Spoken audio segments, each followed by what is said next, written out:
Shalom, welcome to my channel, The Hebrew Bible. This is Moses Gumadi, and in this video I would like to introduce to you my new PDF Hebrew Torah with transliteration versions in 3 columns and 2 columns. I've been working hard in a few months to come up with the transliteration so that people can read the Hebrew text easily. In my past videos, some daily videos of the Torah readings that I put out, you would have noticed that there is Hebrew text on the top, and then there is a transliteration, and then the translation below. Now, I tried to create a PDF versions of the entire Torah, the first 5 books of Moses, in 2 versions, beautifully formatted, in 3 columns and 2 columns, 2 different versions, which I would like to introduce to you today. So let's begin with a 3-column version. 3-column version is essentially contains the transliteration in the left column and the Hebrew text in the middle column and the translation in the King James version. At the moment, we could perhaps think about other versions. Also, I have a plan of making my own adjusted translation from existing ones. We'll see that. But 3 columns, currently King James version. So 3 columns. Transliteration, Hebrew and English. Okay, if you look into the actual and this is the 2-column version. 2-column contains only the transliteration and the Hebrew text. This will be useful for people who are mostly interested in only reading the Hebrew Bible, but then sometimes they may get stuck with some of the words, so they could look up the transliteration on the other column. Okay, so this will be useful for reading the text only, and the previous version you can also compare with the English text for the meanings, etc. Now, both these exceed about 500 pages. Slight difference is there in terms of the page numbers, but both of them exceed 500 pages. Now, here is how it looks. The 3-column version, you can see beautifully formatted in tables. It's an alternating color in rows. The page begins with the chapter. Before the chapter, obviously, the book name. I've given both English and the Hebrew name, Genesis, Bereshith, Shemot, Exodus, etc. I've given those. And each book begins in a new page. Okay, so book doesn't begin in the middle of the page.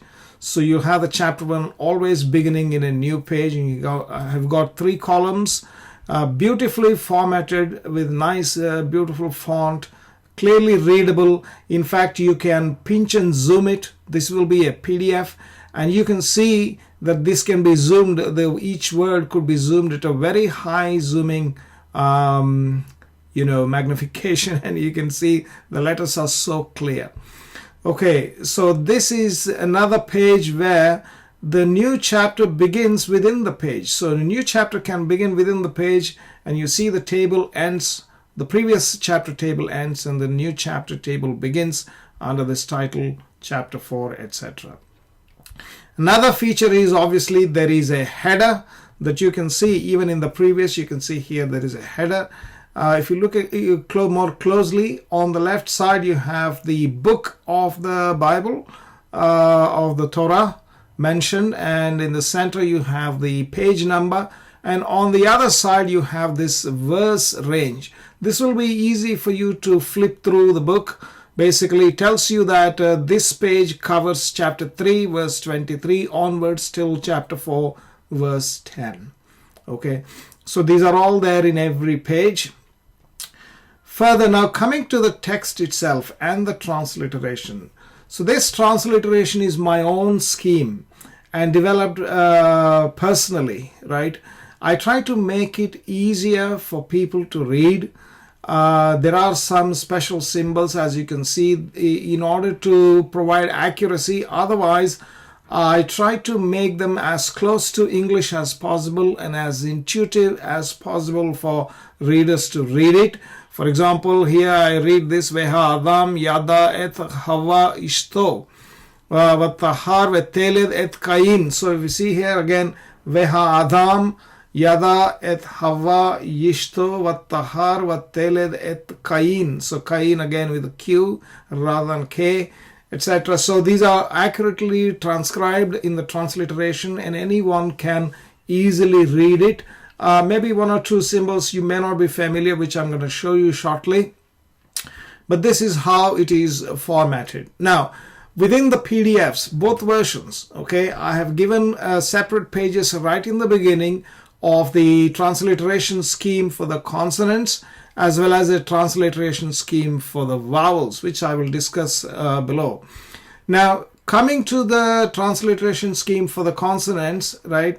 So most of them are very clear, very intuitive. As I said, Beth with the B, and Beth without the Dagesh, V is with V, Gimel is G, Dalet is D, etc. But when there is no Dagesh, for Begad Kefath letters, for Beth without the dot it is V, but without the Gimel it is G with a little emphasis, Gimel, Dalet rather than Dalet, okay?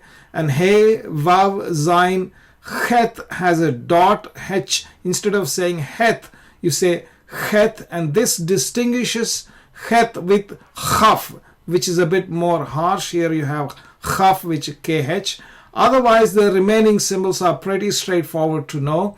If you go further below, one thing that I want to mention is Aleph doesn't have a letter, except that if there is a vowel, we provide the vowel. But you see this symbol like a C, inverted C here. Here you see as well. This is a standard transliteration practice they use for Aleph and Ayin as well. Ayin is a bit slightly reversed.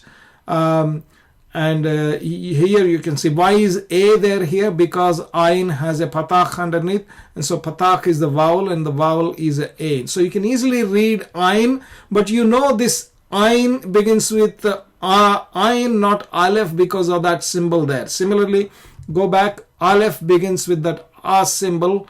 I'll tell you what this zero circle on the top is, but you can make out this is Aleph, okay? Now, similarly, the remaining ones are pretty straightforward. Pe, Fe, and all P and F. Q, R, Shin for SH. Sin, S is T is Tau. But note that Tau and Teth letter here has a dot to distinguish from Tau. Otherwise, the sound is almost the same. I've put a dot to distinguish Teth from Tau. Okay, but when there is no Dagesh in the Tau, then it is Tau, so TH rather than just a T. Chaf, Mem, Sofith, Nun, etc. The remaining ones are pretty straightforward. Coming to the vowels, most of them are again pretty straightforward. A, E, I, O, U. A, E, O, E, U. Okay, so these are the 5 vowels everyone knows. So they are pretty straightforward for most of these vowels, except for Shva. This looks, we pronounce Shva like E, but I just use this symbol, a special symbol for Shva. It looks like E, but reversed. You can easily make out, there's no confusion at all. So this is Shva. It looks like E, just a reverse, pronounced like E, just to distinguish it from other vowels, okay? There is one more vowel with an A with a circle on it. I'll explain to you why we have this one. This is for Kamatz Katan as well as Kamatz. Now, there are 2 kinds of traditions in the Hebrew transliteration or pronunciation, Sephardic and Tiberian, and also Ashkenazi, etc.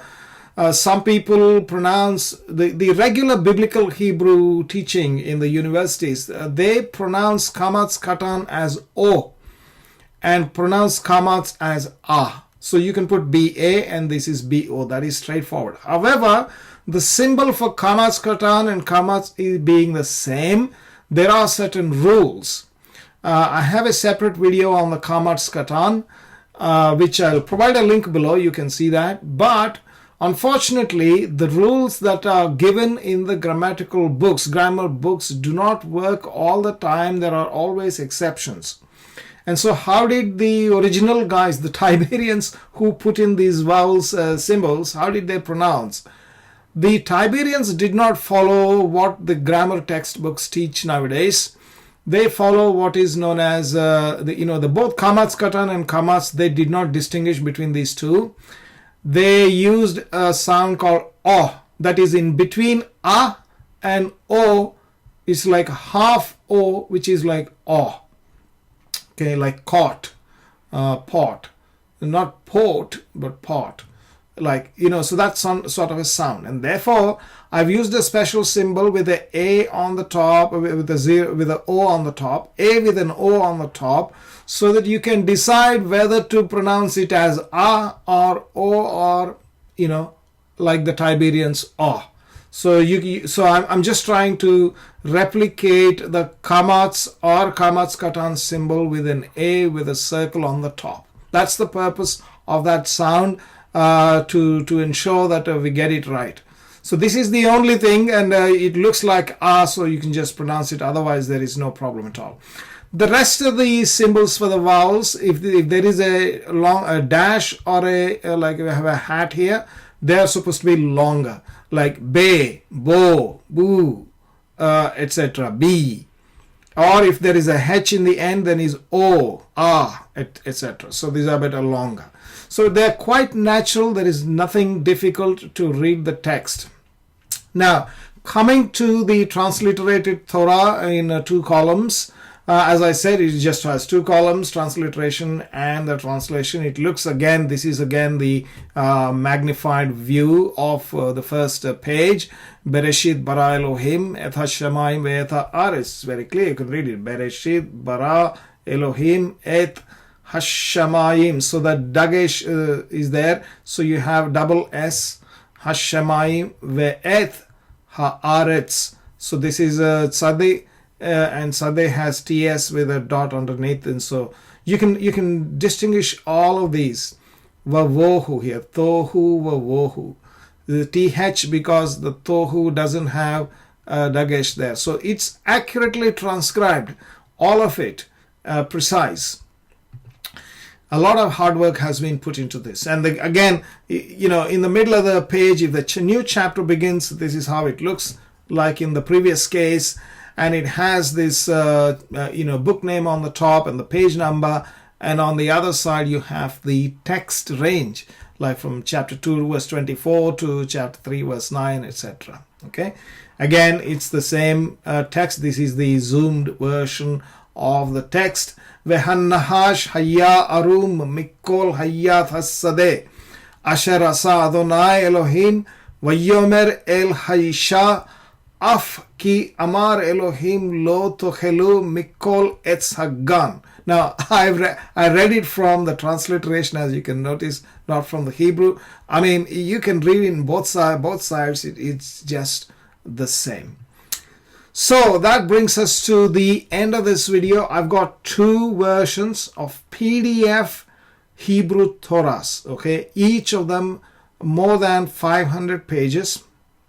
One in 3 columns and the other in 2 columns. You can order it from my website on the 4th wall. I have given the links below in the description of this video. I hope you would like it, and I hope this will help some of you. In fact, people have been asking me, like, hey, I need to read it. Where can I get the transliteration from? I've actually received a few emails as well. And so this I hope this will help Hebrew learners in reading Hebrew accurately, learning to read Hebrew accurately, and also read the Bible and study the Bible. I mean, if you'd like to look at the translation, you can take the 3-column version, or if you want to make it a bit simple, you can take the 2-column versions. The links are below. Please do check it out, and please do order. You could support this channel as well by placing an order, and that will be really helpful. Thank you very much for watching, and I will see you again with new content as soon as I can. Thank you.